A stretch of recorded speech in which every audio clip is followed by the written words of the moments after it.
Alright, let's take a look at the September quality of life updates. So, September quality of life updates. Inventory improvements. Many functions of the inventory have been improved and some new functions are implemented. So the Angler's Creel has been added. The Angler's Creel is a fishing bucket where you can store fish and items acquired when using the fishing skill. And up to 100 items can be stored in it. It occupies 4 cells of space in your inventory, so it's a 2x2. And you can also place it in a bag too, so that's nice. I'm glad it doesn't have to take up main inventory space. You can obtain it by purchasing the Angler's Creel coupon for 1 million ducats, which is actually pretty easy to get if you do some commerce. It might be a little challenging for new players to get to that point, to earn their first million ducats, but overall it won't take too long to do. And it's in the limited items tab of the Commerce Trading Post Merchant. The coupon is tradable. When used, the Angler's Creel is a non-tradable item, and you can only have 1 per character. This is still a pretty welcome change, though. I really do like this. I mean, we do have fishing bags, but this will be nice for storing some of our extra fish. You can manage the items in the fishing bucket by selecting the acquired fish or item and move them to your inventory or destroy them. Items moved to the inventory cannot be put back into the fishing bucket. If you catch a fish while summoning a seal, it will be acquired in the seal's inventory first. Okay, so good news if you have seal pets. And I might be wrong, but I think you can get a seal pet from like the Kona Speech event, can't you? I'll have to double check on that later. I know there are like 2 whistles you can buy from it. One of them might be a seal. A trash can function has been added. The trash can is a function that allows you to select items that can be destroyed or dropped and remove them all at once. So finally, no more clutter on the ground. This will be a big help, especially for fishing events. Select the trash icon in your main inventory tab to open the trash can pop-up. So here you can kind of see where it is. Looks like a trash can. Items in the trash can be removed at once with the Destroy All button. Items destroyed in this will be deleted permanently and cannot be recovered. This part's in red, so be sure you don't put anything in there that you don't want to get rid of. So in other words, just keep an eye on what you're deleting. A function to move all items to the trash bin has been added to individual item bags. Oh, okay, so you can select an item bag like your Karasek bag or any other item bag that you have, and you can say move all items to trash, and that should move all the items that are in that bag that you selected into your trash. That's cool. That'll be helpful when I fill up my fishing bag too, if I want to get rid of those. A hidden button has been added to the main inventory tab, and some functions have been moved to the hidden window in a drop-down menu. So right here, this is the little drop-down menu. So now there are less icons up here, which is nice. Remove some of that clutter. When minimizing a bag, you can now set the bag name to further organize your belongings. So now you can name your bags, but you can only have a maximum of 16 characters for your bag name, so keep that in mind. But still, this is pretty nice. It lets you name your bags so you can keep track of where everything's at. Several changes have been added to the inventory magnifying glass menu. 8 new icons have been added to the favorites menu. The number of items that can be added to favorites has been increased from 6 to 10. I'm not really too familiar with the magnifying glass feature. I don't really use it. An equipment enhancement tag has been added, and the following items are classified under that tag. Okay, and then here's the list of that stuff. So when an item's maximum bundle stack has been reached, the color of the bundle count's text color will change to yellow.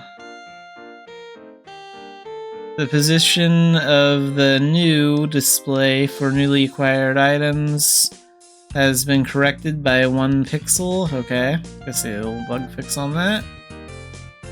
And a reset function for those music scrolls from the musical math dungeon has been added. A united harmony. It is now possible for elves and giants to marry. And there's a picture of Tons Natrata here. So, engagement and weddings between elves and giants can now be held in Emain. If the marriage partner is a giant, humans and elves can ride on the marriage partner's shoulders, regardless of whether or not they support the giant faction. Wedding attire for giants can be rented in Emain now, and some of the content related to the existing wedding has been modified. So a wedding cutscene between an elf and giant is added. Some unnatural parts in the Emain wedding cutscene will be fixed. Some dialogue of the Vales and Philia marriage helper NPCs will be modified. It is modified so that rented wedding attire cannot be reforged, enchanted, or repaired.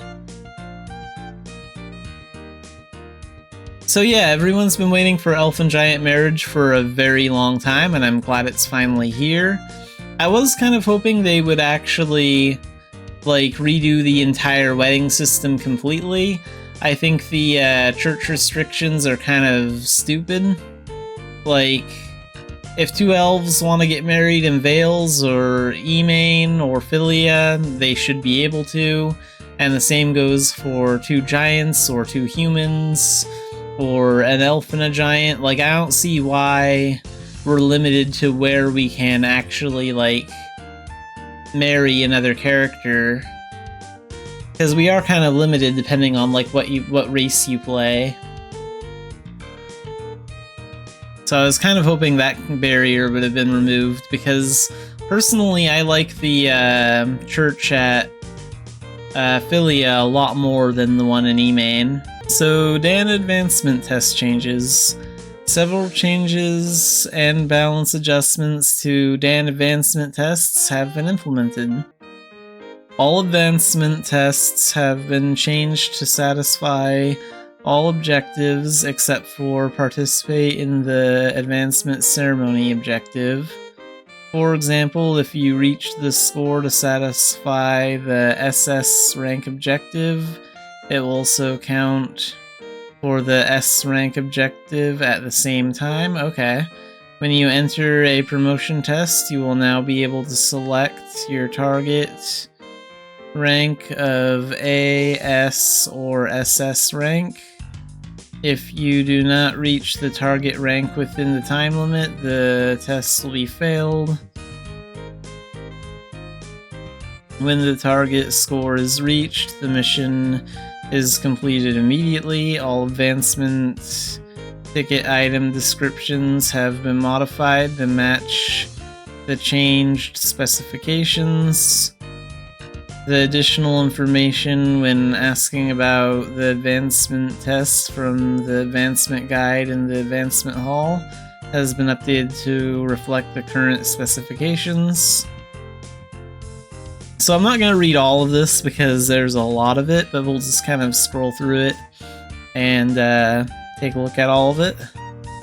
So several items are removed from the list of required items and shops within the test.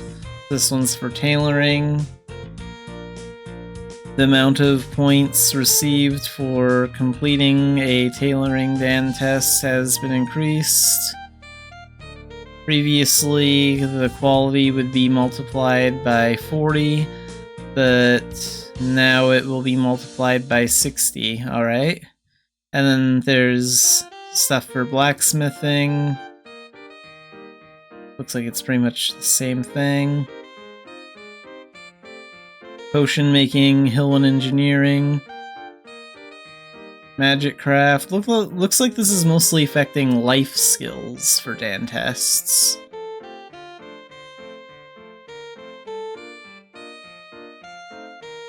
Defense.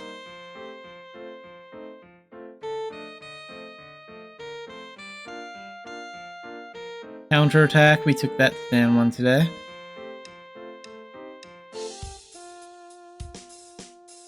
Oh, you get more points now for counterattack. They increased that from 150 to 300 points.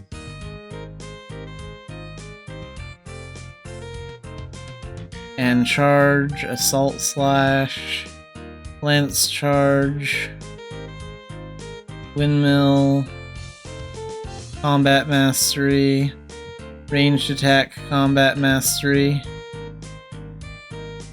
magnum shot, and crash shot.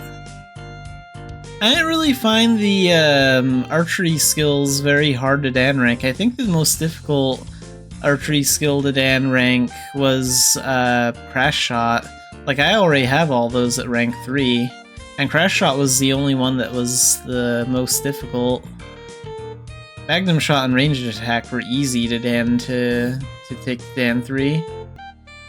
Combo, charging strike. Killed monsters will no longer disappear even if you kill all the monsters.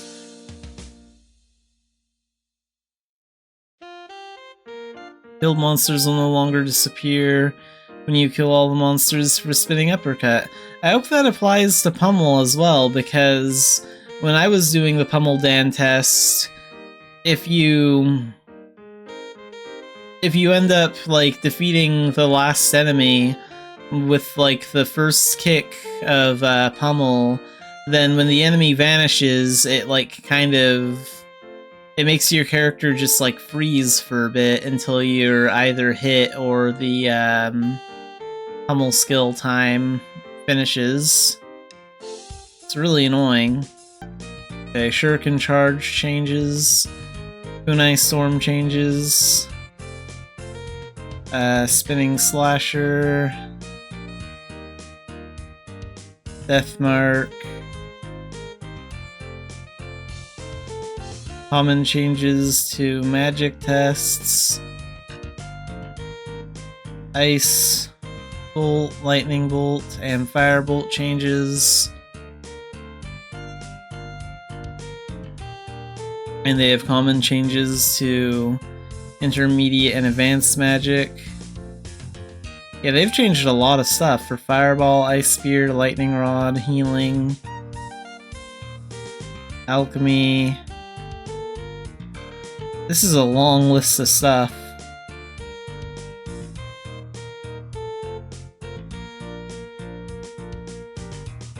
But anyway, that's what's going on for our September quality of life changes. We have inventory improvements, Elf and Giant marriage, and Dan test improvements on the way.